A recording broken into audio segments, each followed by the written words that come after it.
Hello there. It is now time for lesson 92. Okay. Miracles are seen in light, and light and strength are one. The idea for today is an extension of the previous one. You do not think of light in terms of strength and darkness in terms of weakness. That is because your idea of what seeing means is tied up with the body and its eyes and brain. Thus you believe that you can change what you see by putting little bits of glass before your eyes. This is among the many magical beliefs that come from the conviction you are a body and the body's eyes can see. So I guess they're saying glasses are magical thinking and that you don't need glasses. Okay. Sometimes the course, I see what they're saying, but then I also am just like, ugh, I don't know. What do you guys think? Let's keep going. You also believe the body's brain can think. If you but understood the nature of thought, you could but laugh at this insane idea.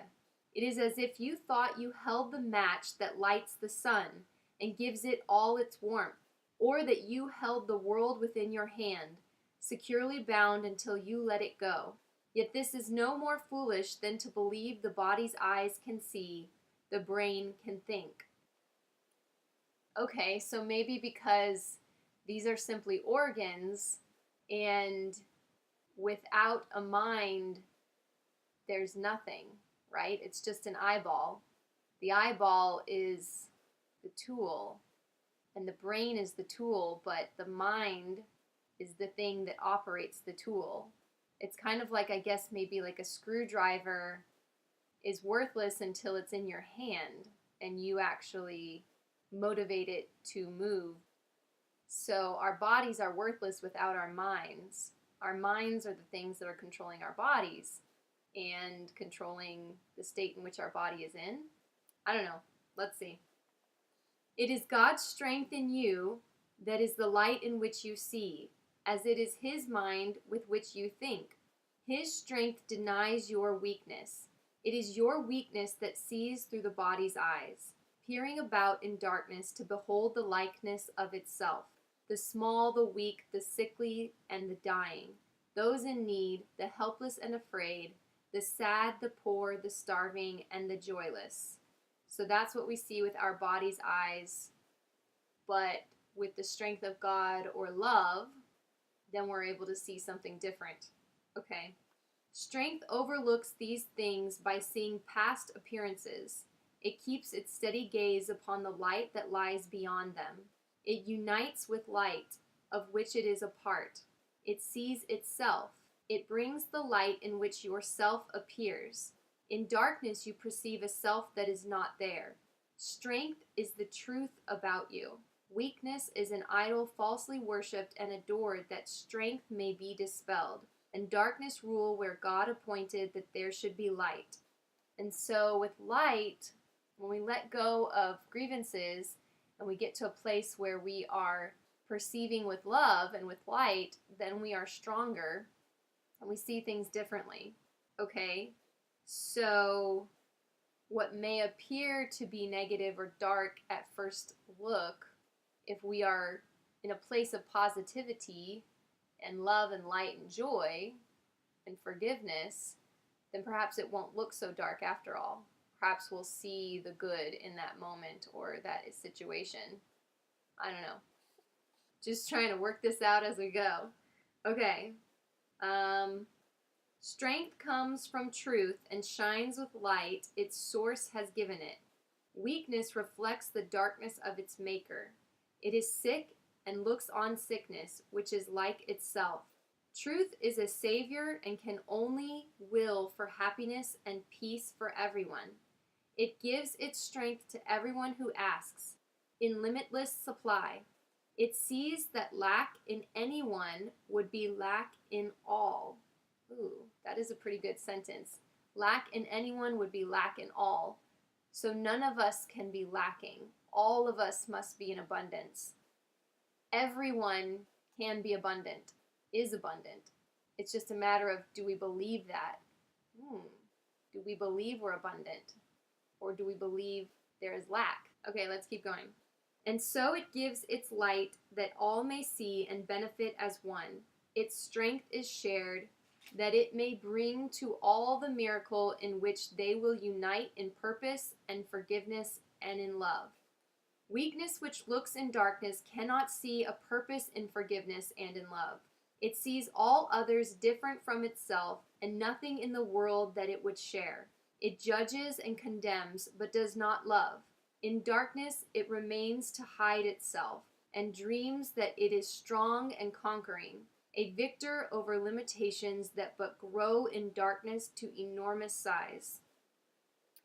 It fears and it attacks and hates itself, and darkness covers everything it sees, leaving its dreams as fearful as itself. No miracles are here, but only hate. It separates itself from what it sees, while light and strength perceive themselves as one. The light of strength is not the light you see. It does not change and flicker and go out. It does not shift from night to day and back to darkness till the morning comes again. The light of strength is constant, sure as love, forever glad to give itself away, because it cannot give but to itself. No one can ask in vain to share its sight, and none who enter its abode can leave without a miracle before his eyes, and strength and light abiding in his heart. So, I'm sure you've been in a place of darkness before, and you can relate to how separate you feel, how isolated and alone, and how negative you are. And I know this. I felt this. Last week I was in the midst of just a really dark tornado of negativity. And yeah, judgments come back. These things that you've been working on, they just pop back up when you just fall into this darkness. And it's tough, it's hard, but you can get out of it. You can find the light. It takes a little effort. It takes a little patience with yourself and loving yourself despite how annoyed you may be with yourself for being back in this negative place. But it's possible, and that little glimmer of light, even the littlest bit, can really help you make the door all the way open and get back into the light. Remember, the best way to do that is by finding appreciation, things that you appreciate, that you're grateful for, that you love. Okay. The strength in you will offer you the light and guide your seeing, so you do not dwell on idle shadows that the body's eyes provide for self-deception. Strength and light unite in you, and where they meet, your self stands ready to embrace you in its own. Such is the meeting place we try today to find and rest in, for the peace of God is where your self, his Son, is waiting now to meet itself again and be as one. So that sounds a little bit crazy, like myself is waiting to meet myself so that we can be one again, but we have this sort of splintered identity, and it's that whole devil on one shoulder, angel on the other. It's the ego versus the highest self.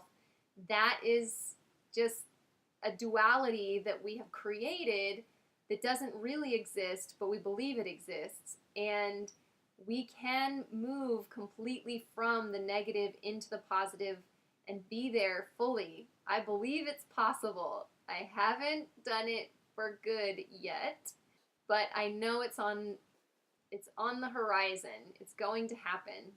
It's just a matter of my own ability to stop going back towards the darkness. And I like how it talks about the light up here, that it doesn't change. The light is different than the light we see coming from the sun. It's a light that comes from within, and it is an energy. It's a feeling that is just, it can be euphoric, but it doesn't have to be constantly euphoric. It's usually just peaceful. So that's good. Okay, almost done. Let us give 20 minutes twice today to join this meeting. Let yourself be brought unto yourself. Its strength will be the light in which the gift of sight is given you. Leave then the dark a little while today, and we will practice seeing in the light, closing the body's eyes and asking truth to show us how to find the meeting place of self and self.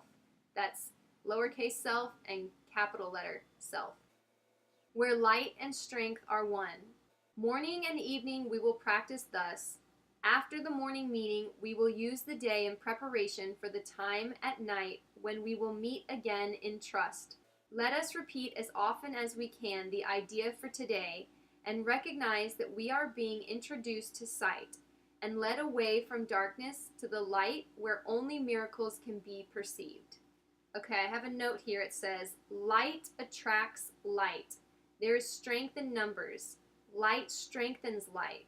Add another burning log and the fire grows. So each of us is that little candle of light, and if you have one candle in a dark room, it helps, but if you have 100 candles in a dark room, it's not dark anymore, is it? So with each of us who awakens and chooses to live in light and be light, then we add to the light on earth. We add to the energy, the positive energy, and it grows and it strengthens. So, yeah. Okay. Well, good lesson. Have fun with it as always, and I will see you for lesson 93.